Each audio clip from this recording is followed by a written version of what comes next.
जी बिस्मिल्लाहिर्रहमानिर्रहीम। अस्सलाम वालेकुम। आप यूट्यूब चैनल देख रहे हैं और मैं हूं कामरान नौशाद। आपसे रिक्वेस्ट है कि चैनल को सबसे पहले सब्सक्राइब कीजिएगा ताकि हर आने वाली वीडियो का लिंक आपको मिल सके। खैर, बहुत सी खबरें हैं। सबसे पहले इमरान रियाज खान को आपको मालूम है कि एक रात फिर दोबारा से गिरफ़्तार कर लिया गया है। इमरान रियाज खान की गिरफ़्तारी और मरीम नवाज़ की वज़ारत आला पंजाब, क्या इसका कोई तज़िया किया जा सकता है? क्या ये दोनों चीज़ें प्री प्लान हुई हैं?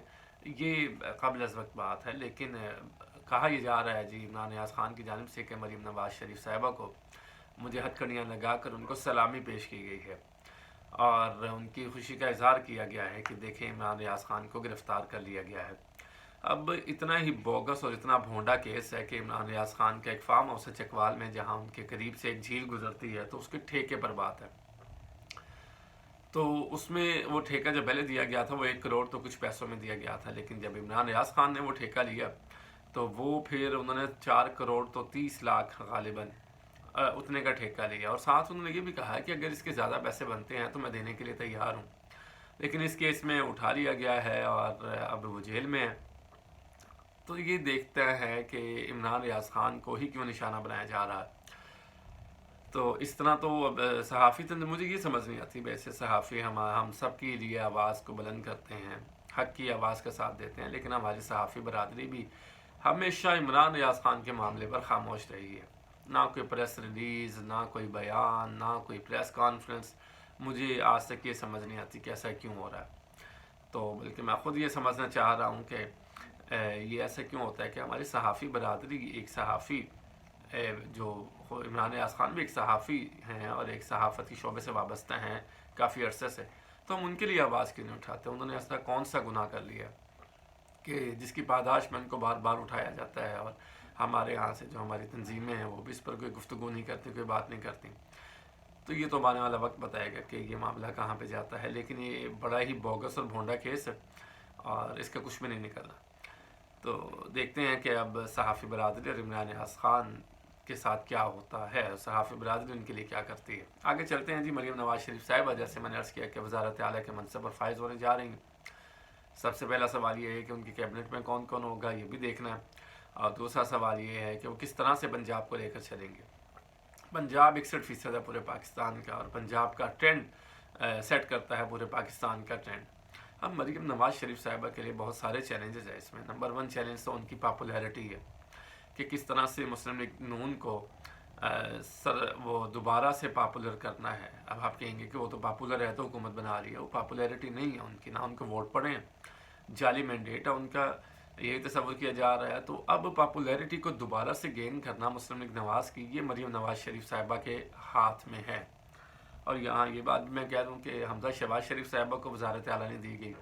हालांकि हमजा शहबाज शरीफ साहब जो है, माजरत चाहता हूँ, हमजा शहबाज शरीफ साहब वो सेंसिबल पॉलिटिशियन है। मुझे वो पसंद है, उनकी गुफ्तगू, उनका अंदाज़ बयान और उनका हुकूमत करने का जितना अरसा भी वो वज़ीर आला, तो वैसे उनके साथ शेरवानी पहनते थे तो उतर जाती थी, फिर शेरवानी पहने, फिर उतर गई, फिर शेरवानी, तो इस तरह से मामले चलते रहे। लेकिन अगर हमजा शहबाज हों मरीम नवाज़ के मुकाबले में, तो वो ज़्यादा बेहतर पंजाब को डिलीवर कर सकते हैं। उनका तजर्बा ज़्यादा है, वो एक्सपीरियंसड हैं।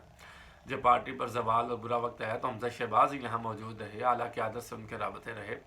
और इसके अलावा ज़िमनी इंतखाबात में हमजा शहबाज शरीफ अपना रोल अदा करते थे, करते हैं और करते रहेंगे।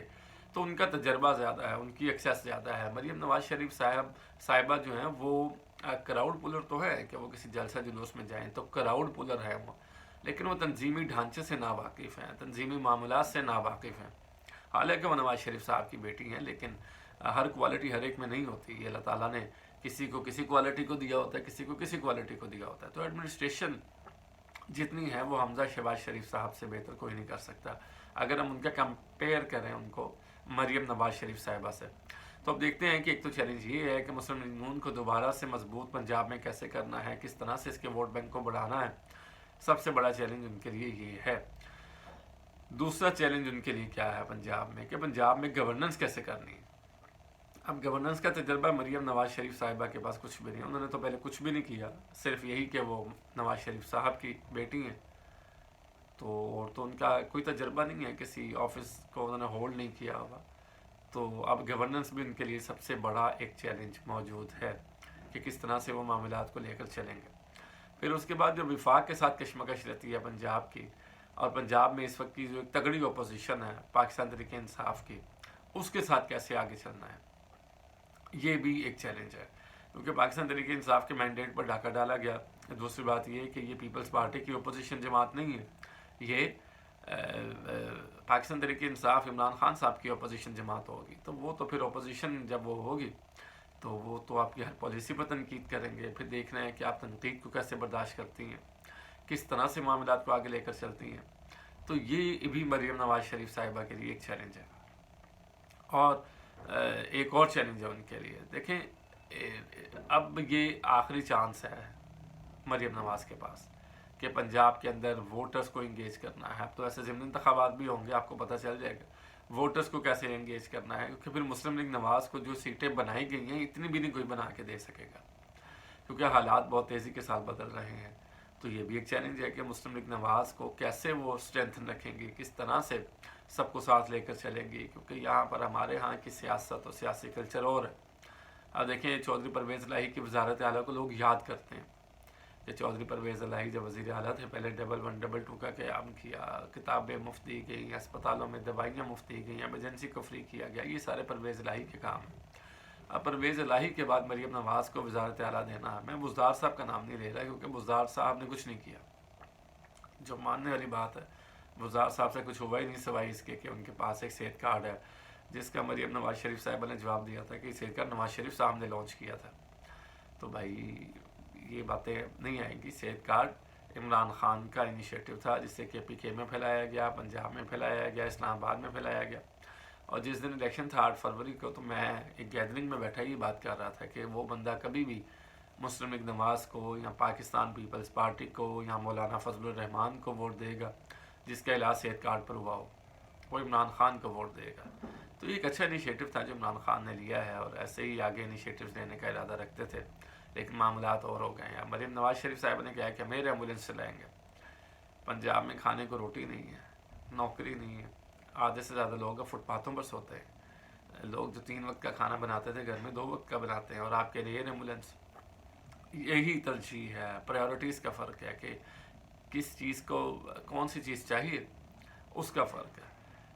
یہ تو نہیں ہے کہ چاہیے کوئی چیز تو مل کچھ جائے، یا چاہیے کوئی اور چیز اور آپ اقدامات کسی اور چیز کے لیے کر رہے ہو، تو یہ اچھی بات نہیں ہے اور یہ ایسا نہیں ہوتا۔